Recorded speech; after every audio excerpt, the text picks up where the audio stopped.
Welcome into another video from the Carbon County Museum. One of the major projects we've been working on over here is developing our new digital collection. Recently, we have launched a way for museum patrons around the world to view the incredible artifacts and photographs we have. We invite all of you to view some of those great photos available online now.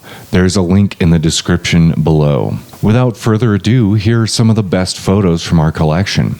This first photo comes from Rollins. It is of the ideal tourist camp from 1920. What is cool about this photo is that camping and travel have been a main part of Carbon County since its founding. Additionally, as cars began to travel the Lincoln Highway, these types of stops were crucial to recreational growth. Today, we take for granted highway travel, but in the 1920s, this was a novel and exciting new aspect of American life. This next one is one of my favorite photos from our collection. It is of Front Street in Rollins, taken between 1879 and 1883. One of the aspects of this photo that I love is that it looks like an old western movie town. However, this is one of the main streets of Rollins. Front Street featured grocery stores, a restaurant, and a bank. At one point, the Rollins jail was located on Front Street. This was the very jail that held the infamous outlaw Big Nose George. We'll get back to him shortly.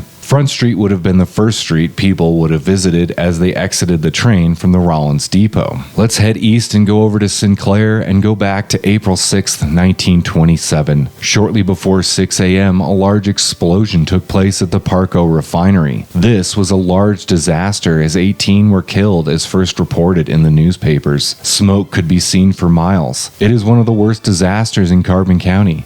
Sinclair now still stands, but in the early days of petroleum production, it was dangerous work. This next set of photos is from 1949, when a blizzard ripped through large swaths of Wyoming, northern Colorado, and Nebraska. We have several awesome photos. This first one is of a hotel on Spruce Street, which is one of the main thoroughfares of Rollins. The snow is piled up almost to the top of the sign.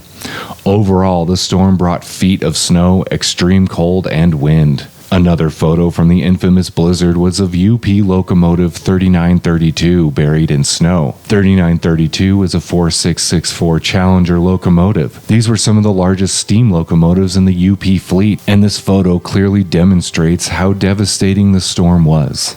Now for arguably the most famous photos in the museum collection. These photos are of Big Nose George in skeletal form. If you don't know the story of BNG, it is a wild one. I urge you to go back and look up his fate in Rollins. After his death and autopsy, he was stuffed into a whiskey barrel and buried outside of town and ultimately forgotten. But on May 11th, 1950, George made his dramatic return to Rollins. While excavating for a new building between 4th and 5th on Cedar Street, a barrel was broken open and out rolled the remains of the infamous Carbon County outlaw. One unique identifier quickly emerged. The skull was missing its skull cap. Dr. Lillian Heath, who was 16 at the time of George's autopsy in 1883, was given the outlaw's skull cap. Over the years, she had used it as an ashtray, pen cup, and doorstop. The skull cap was put on the skull, thus identifying BNG as the skeleton in the whiskey barrel.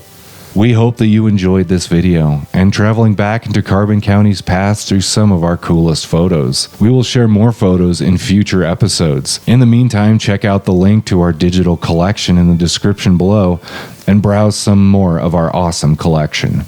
More and more are being added all the time. We will see you in the next video, and thank you from the Carbon County Museum.